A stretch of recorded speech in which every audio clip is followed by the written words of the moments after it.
सुशांत सिंह राजपूत के इंसाफ के लिए बस आज का इंतजार और है कि कल सीबीआई मोहर लगाने जा रही है कि सुशांत सिंह राजपूत केस की जांच 302। नमस्कार दोस्तों, रिया चक्रवर्ती की मुश्किलें बढ़ती जा रही हैं, पर दूसरी साइड एक बड़ा सवाल उठ रहा है यहाँ पर। अगर रिया चक्रवर्ती 8 जून को सुशांत सिंह राजपूत के घर से जा चुके थे तो 12 जून को एक केक के साथ कैसे दिखी सुशांत के वही घर पे जिस घर में वो रहा करती थी। और ये भी बात निकल के आई थी कि सुशांत के घर में 13 तारीख को पार्टी हुई थी, ऐसे कुछ दावे हुए थे। और ये भी बोला गया था कि 13 तारीख को एक बहुत बड़े शख्स का बर्थडे भी होता है। क्या ये केक किसी बड़े शख्स के लिए था या फिर किसके लिए था? और दूसरी साइड ये बताया जा रहा है कि रिया चक्रवर्ती को एनसीबी ने जब अरेस्ट किया था ड्रग्स मामले में, उसी टाइम पर बॉम्बे हाई कोर्ट ने उनको जमानत दे दी थी। अब एनसीबी जो है, ये जो बॉम्बे हाई कोर्ट ने जमानत दी थी, इस पूरे मामले को चैलेंज करते हुए सुप्रीम कोर्ट तक पहुंच चुकी है और वहां पर ये चैलेंज करेगी बॉम्बे का हाई कोर्ट के उस डिसीजन को। डिसीजन के बाद रिया चक्रवर्ती को बेल मिली थी, मतलब रिया की मुश्किलें बढ़ती जा रही हैं। पर यहाँ पर आपको याद होगा वो दिन जिस दिन कहा जा रहा था कि रिया सुशांत का घर छोड़ चुकी थी और उसके बाद रिया दोबारा सुशांत के पास नहीं लौटी। तो ये 12 तारीख का ये जो पोस्ट है, ये क्या बताता है आपको? ये क्या सवाल उठा रहा है कि आखिरकार रिया 12 को सुशांत के घर पर क्या कर रही थी? ये पोस्ट दावा करता है और बोला जा रहा है कि आज भी ऐसी मीडिया पर या कहा जाए सोशल मीडिया पर बहुत सारी ऐसी खबरें निकल के आ रही है जिसके बाद पता लगता है कि आखिरकार 13 तारीख को एक ऐसे शख्स का भी बर्थडे था जिसके ऊपर बहुत सारी आवाज़ें उठी और कहा जा रहा है कि एक ऐसे शख्स का बर्थडे था जिसने अपना बर्थडे भी नहीं मनाया। और लोगों ने दावा भी किया कि उस टाइम पर सुशांत के घर पर 13 तारीख को एक पार्टी भी हुई थी। बहुत सारे दावे करे गए, पर इस पूरे मामले में जांच चल रही है, निकल के कुछ भी नहीं आया है, जांच हो रही है।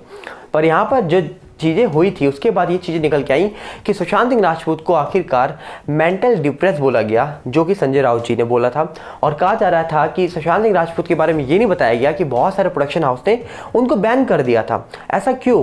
और आखिरकार बहुत सारी चीज़ें तब निकल के आई जब कहा जा रहा था कि एक कोविड ऐप लॉन्च हुआ, जबकि आप सबको याद होगा सुशांत सिंह राजपूत के जो फैंस थे, इनका दावा था कि सुशांत सिंह राजपूत भी कोई AI प्रोजेक्ट पर काम कर रहे हैं।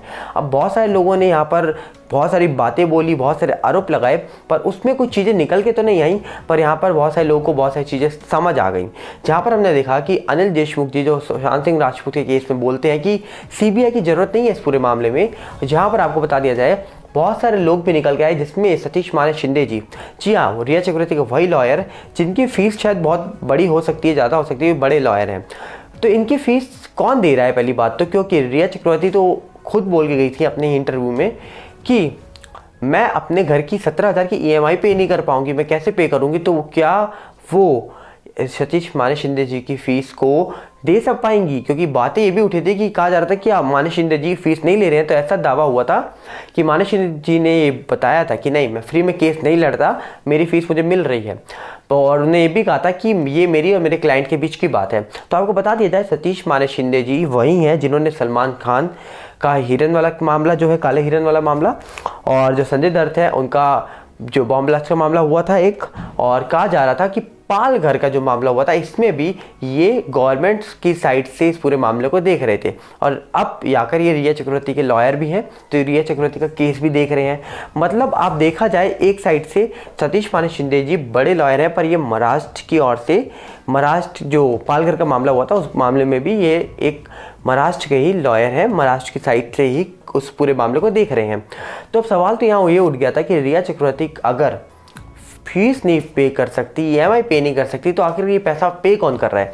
आपको एक चीज़ बता दी जाए, कोई खबर निकल के नहीं आई थी, पर यहाँ पर सतीश माने शिंदे जी ने सुप्रीम कोर्ट में ये क्यों बोला कि आखिरकार रिया चक्रवर्ती और आदित्य का कोई लेना देना नहीं है, ये कभी मिले ही नहीं, जबकि किसी ने ये चीज़ें बोली नहीं थी। इसके बाद बहुत सारी चीज़ें निकल के भी आई, जहाँ पर एक चीज़ साफ हुई कि एक और न्यूज़ निकल के आई, जिससे बोला गया संजय राउत जी ने कि अगर आदित्य जी को कोई भी बदनाम करेगा तो उसको छोड़ा नहीं जाएगा, उसको बख्शा नहीं जाएगा। अब यहाँ पर इस चीज़ को पॉजिटिव वे में लिया जाए या नेगेटिव वे में लिया जाए पता नहीं, बट यहाँ पर एक चीज़ और निकल गई, जहाँ पर आदित्य जो है, जो कहा जा रहा है कि एक खुद मंत्री है, उन्होंने भी एक ट्वीट किया, उन्होंने भी एक फ़ोटो शेयर करी जिसमें उन्होंने लिखा कि इस पूरे मामले में ना मेरा कोई हाथ है, ना ही इस पूरे मामले में मेरी फैमिली को बदनाम किया जाए। तो ऐसी बहुत सारी खबरें निकल गई इस मामले में, पर आज तक ये साबित नहीं हुआ कि AU कौन है। पर AU के मामले में कई चीज़ें साफ करी गई। बहुत सारे लोगों ने दावा करा कि AU ये है, AU वो है, जहाँ पर रिया चक्रवर्ती बोलती है कि AU जो है वो मेरी फ्रेंड है, बट उस फ्रेंड को जब आप सर्च करेंगे तो उनकी प्रोफाइल में वो नहीं मिलेंगी। बट कई लोगों ने दावा किया कि एयू जो है वो यहाँ पर ये लिखा पड़ा है, आप नाम पढ़ सकते हैं, ऐसा लोगों ने दावा किया। अब इसमें कितनी सच्चाई है कितनी नहीं ये तो पता नहीं, पर लोगों ने दावा ऐसा किया। तो यहाँ पर लगातार सुशांत के मामले में जब महाराष्ट्र सरकार ये बोल रही थी कि वो डिप्रेस थे, वो उनको एक तरह का पागल साबित करने में तुले हुए थे बहुत सारे लोग, तो यहाँ पर एंट्री होती है सीबीआई की। जब एनसीबी की एंट्री हुई तो इस पूरे मामले में पता लगा कि ड्रग्स में लिप्त है बहुत सारे लोग, जिसमें रिया और शौविक को तो अरेस्ट किया गया। और कहा जा रहा था रिया चक्रवर्ती को जब अरेस्ट किया गया 1 महीने तक जेल में रही वो, तो बॉम्बे हाईकोर्ट ने उनको बेल दे दी जब उन्होंने बेल की अर्जी लगाई। तो अब कहा जा रहा है कि वही बेल की अर्जी को बॉम्बे हाई कोर्ट ने जो दी थी, अब एनसीबी वही पूरी जो बेल की अर्जी थी उसको चैलेंज करने गई है सुप्रीम कोर्ट। और इस पूरे मामले में 18 मार्च को सुनवाई हो सकती है और देखते हैं कि 18 मार्च को इस पूरे मामले में क्या निकल के आएगा, क्योंकि अगर इस पूरे मामले में चैलेंज किया गया है तो फिर से शायद एनसीबी के पास बहुत पुख्ता सबूत हो सकते हैं इस पूरे मामले में। पर यहाँ पर एक चीज़ और निकल के आ रही थी कि आखिरकार जो ये पूरी चीज़ें निकल के आ रही हैं, जिसमें वो केक 12 जून को कैसे पहुंचा उस घर पे, या फिर रिया कैसे पहुंची उस घर पे, या फिर कहा जाता है कि रिया 8 के बाद उस घर पे गई ही नहीं थी, तो ये सारा मामला है क्या।